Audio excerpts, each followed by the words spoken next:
అందరికీ నమస్కారం. మన నుదురు మీద ఎర్రటి పొట్టే ఎందుకు పెట్టుకోవాలి? అందరూ ఎర్రటి పొట్టు ధరించడాన్ని చూస్తూ ఉంటాం. ఖచ్చితంగా ఆడపిల్లలు బొట్టు పెట్టుకోవాలి అని చాలా మంది చెప్తూ ఉండడాన్ని మనం గమనించాం, పాటిస్తూ ఉన్నాం.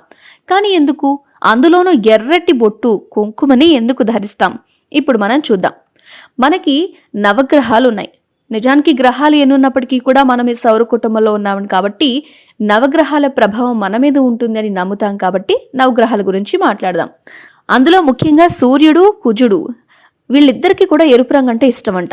నిజానికి ఎరుపు రంగు వాళ్ళిద్దరికి ఇష్టమా అనే కంటే కూడా వాళ్ళ ఆకృతి. సూర్యుడు మనకి ఎలా కనిపిస్తాడు?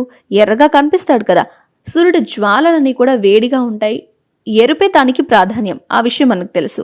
అలాగే కుజుడు కూడా కొంచెం ఎరుపుకి సంకేతంగానే కనిపిస్తాడు కదా. కాబట్టి వాళ్ళకి ఎరుపు అంటే ఇష్టం అని చెప్పారు. అంతేకాని వాళ్ళకి ఇష్టమైంది మనం పాటించాలి అనే దానికంటే కూడా అందులో ఆరోగ్య రహస్యం ఉంది. నిజానికి సూర్యుడు ఆరోగ్యాన్ని ఇచ్చేవాడు. సూర్యకిరణాల వల్లే ఈరోజు మనం స్వచ్ఛమైన గాలి, మంచి ఆహారాన్ని తీసుకోగలుగుతున్నాం అని ఖచ్చితంగా నమ్మి తీరాలి. వేరే దారే లేదు. ఆరోగ్యం భాస్కరాది చేత్ అని చెప్తూ ఉంటారు. కాబట్టి ఎర్రని బొట్టు నుదురున ధరించడం వల్ల మనకి ఎలాంటి రోగాలు రావు. అంతేకాకుండా కుజుడు కూడా రోగాల్ని నిరోధించే శక్తి కలవాడు. కాబట్టి ఎర్రని బొట్టే ధరించాలి అని చెప్తూ ఉంటారు. అంటే కుజగ్రహం నుంచి కూడా మన గ్రహానికి ఖచ్చితంగా సంబంధాలు లేవు అని అయితే చెప్పలేం. దాని వెనుక కూడా ఖచ్చితంగా సైన్స్ ఉండే ఉంటుంది. ఏదో ఒక రోజు ఆ విషయం మనకి తెలుస్తుంది. కాబట్టి ఎర్రని బొట్టు ధరించడం అనేది మనకి ఆరోగ్యకరం. అందుకే అందరూ ఎర్రని బొట్టు ధరించండి. ఈ వీడియో నచ్చితే లైక్ చేయండి, షేర్ చేయండి, మా ఛానల్ని సబ్స్క్రైబ్ చేసుకోండి.